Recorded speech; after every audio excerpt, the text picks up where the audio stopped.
I have tried to start this video so many times. Oh, Lord have mercy. It is something else when you're really trying to do the right thing. Man, how the devil just gets like right on your back, don't he? But y'all, that's when you got to fight back. That's when you've literally got to use what the Lord has given you. Use what is inside you just for the simple fact that you're a child of God. You need to use the Holy Spirit that is within you, and you need to fight back.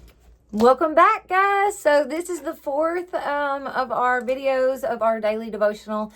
I'm trying to bring these to y'all just as quickly as I can. I just want to do what I'm comfortable with and get them out as quick as I can and just really be present for this. I don't want to push this so hard and make it a job and be worried about making money off of these videos and all that nonsense. I just want to do what I feel like I'm being led to do. That's what I want to do. Anyway, so I hope that you enjoyed today's video, and let's jump right in.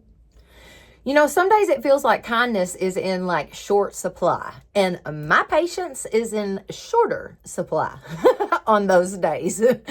So I really have to dig deep, and I have to like stop myself and go, okay, Lord, how do you want me to respond to this situation?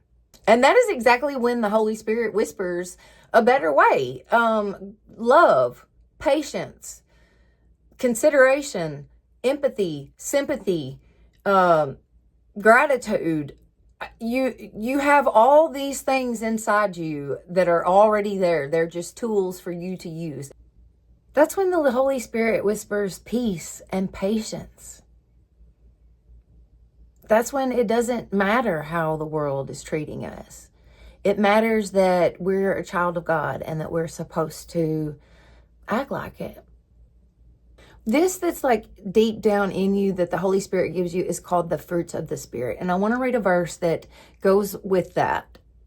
Okay, guys, so the verse is Galatians 5:22 and 23, and this is from the NIV version. So, but the fruit of the Spirit is love, joy, peace, forbearance, kindness, goodness, faithfulness, gentleness, and self-control. Okay, so what I'd like to do next is talk about each one of those fruits. So the first one being love. Love, the kind of love that we can't even imagine. Love that is unconditional, with no conditions, literally no conditions whatsoever. You just love the way that Jesus loves us, the way that Jesus loves others. That's what we're supposed to do. That is the kind of love that we're supposed to have for one another. And I know very well that that's not always easy to do. But that's when the Holy Spirit steps in and helps us. That's when the Holy Spirit is there to help us. Okay, the next one being joy. This one has been tough for me, but I know that it's there, and some days I have to remind myself. But joy that is not dependent on my circumstances, but a joy that is deep down inside me because I know how much God loves me. I hope that makes sense, because that's the best way that I can explain the joy that I have. It's not a outwardly joy all the time. You don't always see it, but I do have a joy in my heart that I can't explain. And I know that that's the Holy Spirit.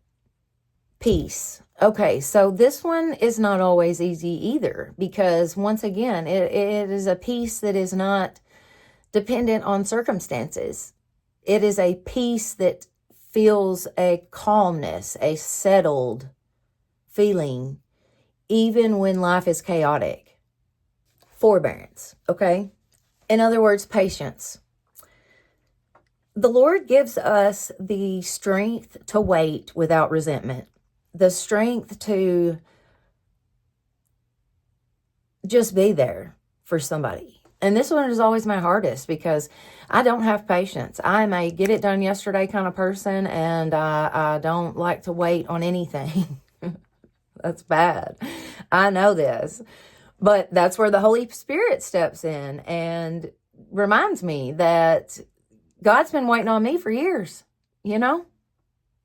So I can't give the lady at the grocery store an extra 2 seconds because she may be having a bad day. So be kind and show compassion. Be patient. Kindness and goodness. These are little acts of gratitude or little acts of compassion that have all the markings of God's heart. Not ours, but God's heart. That is goodness. That's God's goodness. And boy, this last one, self-control. The Spirit helps us to know what honors God when our own will feels weak. When we feel like we cannot go on or we can't resist. That is when the Holy Spirit steps in and helps us. Does that mean that every time every time it's going to work and we're always going to have self-control? No, we're still human. We still have the flesh and we still live in a fallen world. So things are going to happen. But when you are a child of God and you do have the fruits of the Spirit in you, that's when you depend on the Holy Spirit in times of need like that. I want to read something to you that goes along with this devotional today. And it says, when we're tired or hurting, these qualities, the fruits of the Spirit, can feel out of reach. I know that one for a fact. But notice Paul calls them fruit. They grow because of the Spirit's work, not because we force them. Your job isn't to try harder. It is to stay connected to the vine, John 15, and let Him nurture these qualities over time. Consider picking just one fruit that you long to see more of each day, and maybe joy or patience, and ask the Spirit to let that one blossom in you. That's a good task for the week, I'd say. I'm so on this. Let me know which one of the fruits of the Spirit that you're going to choose to nurture this week or that you're going to really focus on this week. I think that's a really good little task. I like that. So, like I said, all of these things are not just like you got saved and boom, you are all of these things and they are 24/7. You're always like that. No, that's not what I'm saying. I'm saying that it is in you. It is deep down in you, all these fruits of the Spirit. They are there. It is the Holy Spirit within us, though. It has nothing to do with us. Absolutely nothing to do with us. So you cannot try harder to be more patient. You cannot try harder to love somebody more. You cannot force yourself to be patient with somebody. You've got to rely on the Holy Spirit. So stop trying to do it yourself. It's never going to work out like that. And if I've had to learn this once, I've had to learn it 100 times because I like to get things done myself and I like to depend on more or less nobody. But that's not always the case. Okay, let's say a little prayer that also came with the devotional. And it says, Lord, thank you for planting your Spirit within me. Even when I feel worn out, you are still at work, growing love, joy, and peace in my heart. Help me stay rooted in you today and trust that your fruit will shine through my life. Amen. That's what it means when they say, like, let His love shine through me. Let His patience shine through me. Let the Holy Spirit shine through me. Let them see God, not me.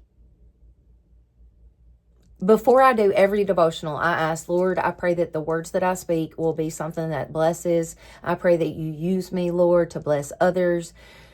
I pray I want to make sure that nothing I say ever hinders anybody. And I want it to be the Lord that you hear and see when I pop on here for a devotional, because it's all about him. Glory be to the Lord. I mean, I would not be who I am, where I am, or what I am without God. All right, guys. I hope that y'all have enjoyed. Oh, I kicked the camera. All right, guys. So I hope that y'all have enjoyed this. I have enjoyed this. It really boosts my spirits. Like, I have been having a rough day. I'm telling you, I started to like do this video so many times and everything has gone wrong today. Since the time that I woke up this morning, I had like a gloomy feeling in my gut. You know how you just have those days where you're like, bleh. And I just had that feeling already. And then I knew there was going to be a special speaker at church this morning, and I really wanted to see her and, you know, listen to that or whatever. And her name's Jerry Ann Savelle. Jerry Ann Savelle. I think I'm saying that right. If any of you guys know her, let me know in the comments. That would be very cool. Small world. Anyways, but she was a guest speaker at church today, and she did a phenomenal job. She was really, really good. I really enjoyed her sermon, you know, whatever. But everything went wrong this morning. The iron wouldn't work, so the dress that I wanted to wear, that was out of the question. The next dress that I put on, the strap broke on. It was like, what? No clothes. I have nothing to wear now. With the 14,000 outfits in my closet, but I have nothing to wear.